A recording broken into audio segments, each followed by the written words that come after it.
What's up, people? God's Way here during this beautiful Memorial Day weekend. Although we're consumed with the coronavirus and a lot of states are still observing stay-at-home provisions and really only having people venture out if it's deemed essential.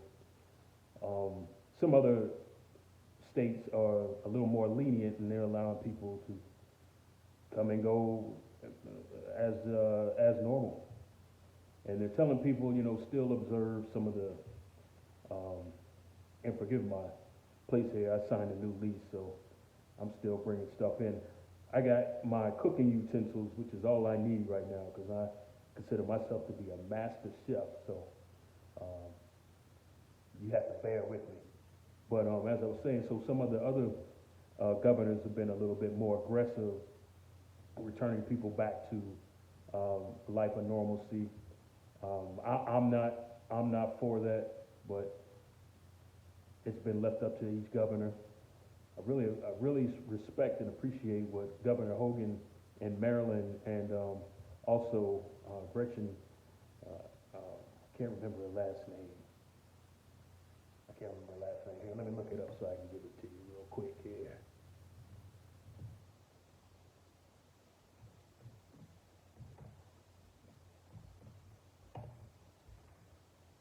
Gretchen. I was gonna say Whitaker, but it's Whitmer. So Gretchen Whitmer is the governor up there in Michigan, catching a lot of flack because she's locked horns with Trump on letting people up. And even last week, he went to visit a Ford Motor Factory uh, plant, and he would not wear a mask until he was absolutely forced to wear a mask. I think that is a very weak display of leadership. That's my opinion. Even if you don't wear a mask, if the CDC and the WHO and other doctors or people that study virologists are saying it's best to wear a mask, not for you, but so you're not transmitting to other people, I think that's a good practice, a healthy practice. I think it's wise. So, long story short, he wouldn't wear a mask, and then finally he did wear a presidential mask, which of course was probably N100, stopping all droplets, but he still didn't want to wear it because he's worried about his appearance and how the Democrats may use that as red meat to further attempt to deride him, because every opportunity that they get, they like to make fun of him. And a lot of it's rightfully deserved. He does a lot of things that are in complete, total opposition to the teachings of Christ. So I just wanted to say, if we're right now with what's going on during, even though it's Memorial Day weekend, and they tried to from the White House, they were really pushing people to get back out and enjoy this Memorial Day weekend. It's an individual decision. I'm still in my place. I'm getting ready to go outside and smoke a cigar. But there won't be anyone around me. And it's not as airborne as a lot of people like to think, that it could get in the atmosphere and come in through your windows. That's kind of crazy in thought, but some people believe it.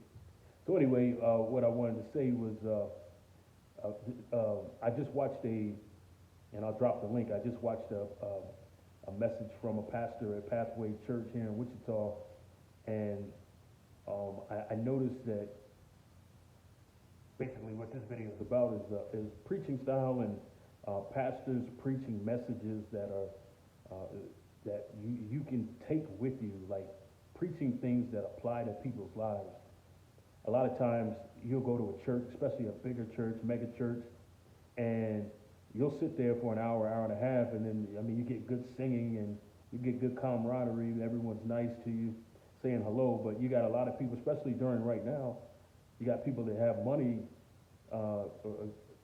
you have people that don't have a great influx of money. Now, if they're receiving unemployment, that'll help because they're getting whatever their state has, its state schedule is for unemployment, plus an additional think it's $660, so like up to $900. A lot of people are quitting their jobs to file unemployment because it's such a whopping figure.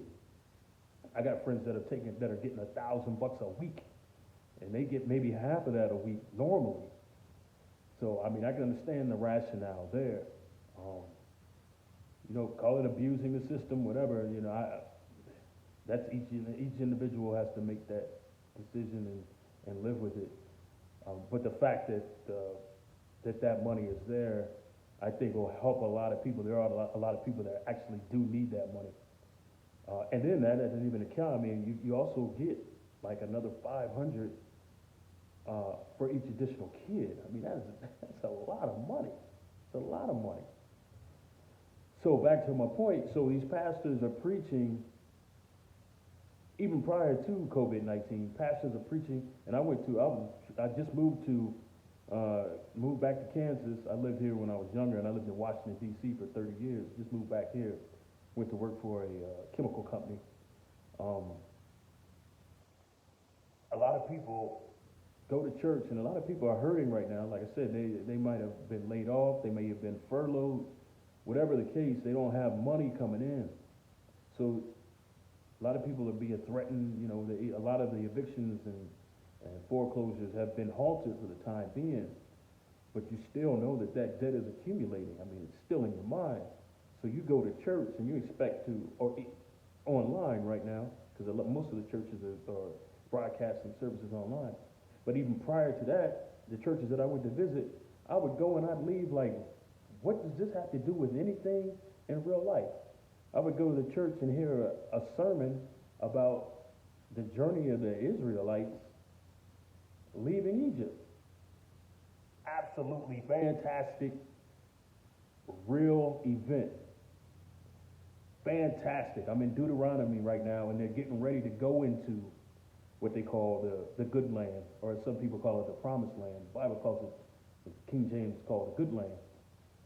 Everyone's getting ready to go, except Moses. Joshua's going, and Caleb's going, but Moses isn't going because of disobedience of the children of Israel, and ultimately, since he was leading the children of Israel, he's not going as well. 38 years traveling in the wilderness, and they fought all kind of battles and everything else. But the murmurings of the children of Israel, like, God, why'd you bring us out of Egypt? We had it good there. You rescued us from Egypt, and then you brought us here just to be destroyed by the Amorites and a lot of other tribes that they were battling against in that area, giants and everybody else. So when I go to church, I'm like, okay, this is great. I can read this on my own. This is my devotion, whatever. I can read this in my daily personal Bible study. I got an eviction letter. I'm not saying I do, but I'm speaking from the aspect of a lot of people right now, a real life situation. I got an eviction letter here where I'm getting behind on my rent. I got a utility bill, threatening to have my utilities cut off. My car financer is threatening. Like I said, a lot of these finance companies have halted taking action right now, and praise God for that. But like I said, you get 3 months behind. They may work with you, they may not work with you, but still, who wants to just be behind? Like, who wants to be behind on their bills, playing catch up? So you got that. You got people that are sick, and they're sitting here watching.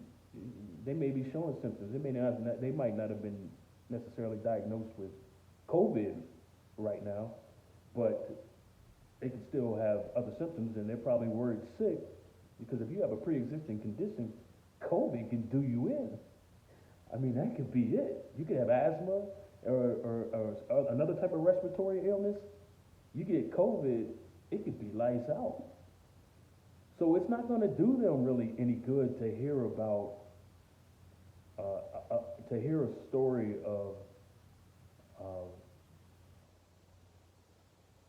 Israelites fleeing Egypt, if you follow what I'm saying. I'm not saying, don't get me wrong, not saying that story can't add to a person's faith, because there's many events in there that make you say, man, Lord is powerful. Lord can do anything.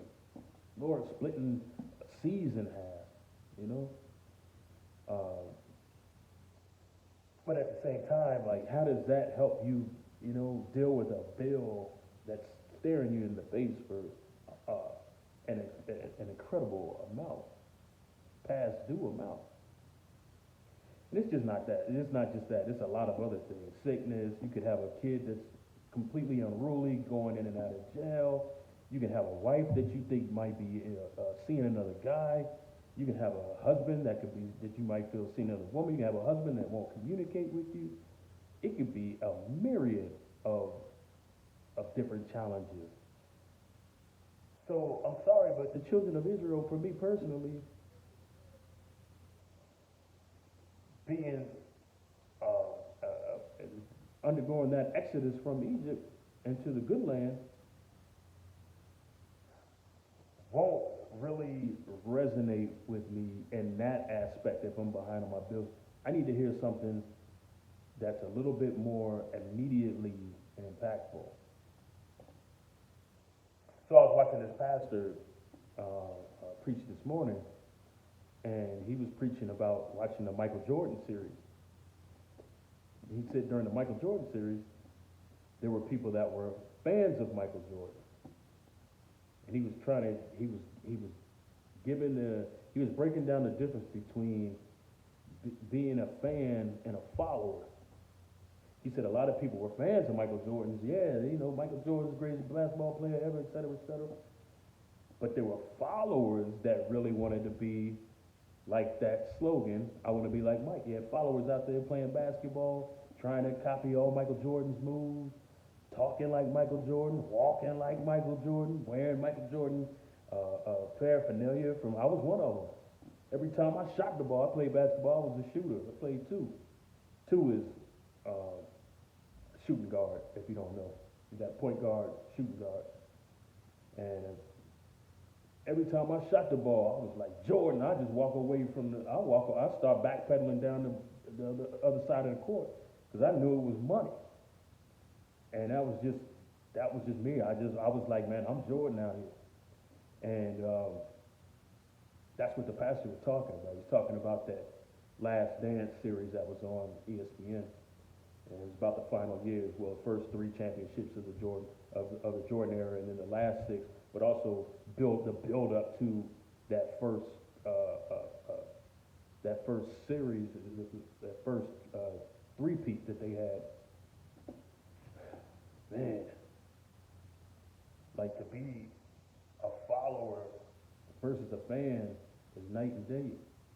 And I go to church. I'm both a fan of Jesus and a follower, but there is a differentiation. You can be a fan and not be a follower. You can't be a follower and not be a fan, because that doesn't even make sense. But you can be a fan and not be a follower. So this pastor was preaching today. He was preaching his sermon. I was listening to it and I was cooking at the same time. And I was like, man, this dude he's really teaching, not preaching. He's teaching. And a lot of these pastors, they just stand up there and preach. And it's like it's for them. You get that? It's like it's for them, not for the flock or the congregation and what problems those people out there might be having. It's like, okay, I prepped to do this sermon today, and no matter what, this is what I'm going to preach about. There's been many times where something has happened in the media, something catastrophic has happened, whether it was like 9/11 or that rally that they had in Virginia where it was a Trump rally, and there was a guy who drove his car through a crowd and killed a young, like 34-year-old school teacher. And then I went to church and listened to churches online just to see if they would say anything about it. Church mice. The pastors didn't say a thing about it. 800-pound elephant in the room, looming over society, and the pastors didn't even acknowledge it. And that made me think, Do they really care about what happens like at the ground level? Or are they just preaching to preach what they want to preach, or because this is what the other pastors, I know a lot of times, especially in the Baptist church, they all preach the same message. From California to New York to Alabama to Waco, Texas. They all preach the exact same message. It's like they all like meet up and have a consortium of this is what we're preaching this month, or this is the next series that we're going to do. I would have been like, listen, church, this is what I was going to preach this week, but nah, we're going to talk about this. We're going to talk about whether it's white supremacy, or we're going to talk about immigrants being snatched snatched off of their jobs and deported, whatever. And then whether you feel that's wrong or right, that's up to you. But the fact of the matter is, the Bible speaks about how you should treat your neighbor and treat the poor and love your neighbor. That's like the second great commandment. Love your neighbor as thyself. But yeah, we come and snatching people and trust me, I understand. You should be doing things legally. I understand that. But at the same time, you gotta demonstrate love too, and that's a whole different chapter. But getting back to what I was saying, these pastors are preaching, and it's like they're just preaching. Let me just get my message preached, and then if people have questions about other stuff, I'll deal with that outside of the Sunday, outside of service on Sunday. They can text me, they can call me. We have a chat line if they want to, not a chat line, but a text, comments line. If they want to call in or text a message to the chat, to the comments line, they can. But Paul says in 1 Corinthians 2, he says that, and this is 2:4, it says, and my speech and my preaching was not with enticing words of man's wisdom, but in demonstration of spirit and of power. Paul preached to the people. Paul preached to the people because Paul knew the power of the gospel.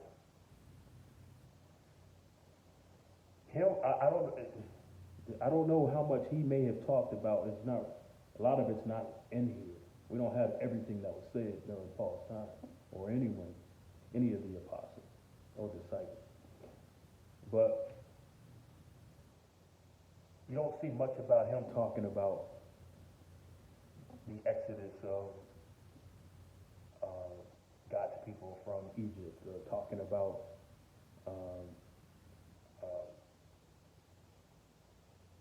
David and Bathsheba or Solomon. Paul talks a lot about, he'll reference the Old Testament a lot, but he deals more with the people. Jesus did the same thing. Jesus referenced the Old Testament a lot, because a lot of it is prophetic.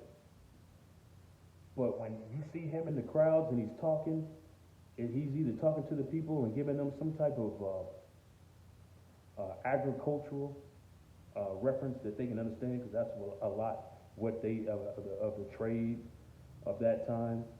When Jesus was in his gospel phase, he understood that the economy was mostly agriculturally based, fishing, farming, and there was money, trade. I mean, he talks about Caesar and paying Caesar what to do to Caesar. He talks about money. Politics were there as well. He talks about politics. But he always dealt with something that the people could understand every single time. Jesus could have spent hours and hours and hours. It already says that if everything were recorded, that Jesus said and did, my God. But the things that he did talk about, if you just go back through the New Testament and you look at whenever he addressed people for issues right there, whether it was infidelity, whether it was greed. He talks to the rich man. He talks about rich people a lot. He talks about the rich man. He talks about salvation a lot. He talks about the power of his Father. He talks about his mission, what he's there to do. And he addresses people. He talks about sin a lot. That's how you shepherd as a pastor. You gotta address the needs of the people. When was the last time you went to a church and heard a pastor preach on alcoholism, or heard a pastor preach on infidelity. They stayed far away from infidelity. They may preach, they may hint on alcoholism or drug addiction. They won't talk about infidelity because they know that would prick a lot of their church members as well as their clergy or their staff. Heck, might prick themselves. They could be up there preaching and be like, man, if only the church knew how much time I spend on porn sites every night. And I've heard pastors even attest to having porn addictions, many of them. So I just wanted to drop that because I felt that this needed to be heard. Because I'm like, am I the only one that has noticed this? Like, is this the only one? Am I the only one? I know I'm not, but I just feel like I'm the only one that's really being pricked and ruffled by this. Like, what are these pastors even talking about? And listen, I'm not saying all pastors. I'm just saying the ones that I've heard, because I can name a good amount of churches I've been to, and I walk away, I'm like, okay, pastor, yeah. My job might be ending next week. We don't know whether or not we're all being let go. But yeah, I can hang on that verse right there.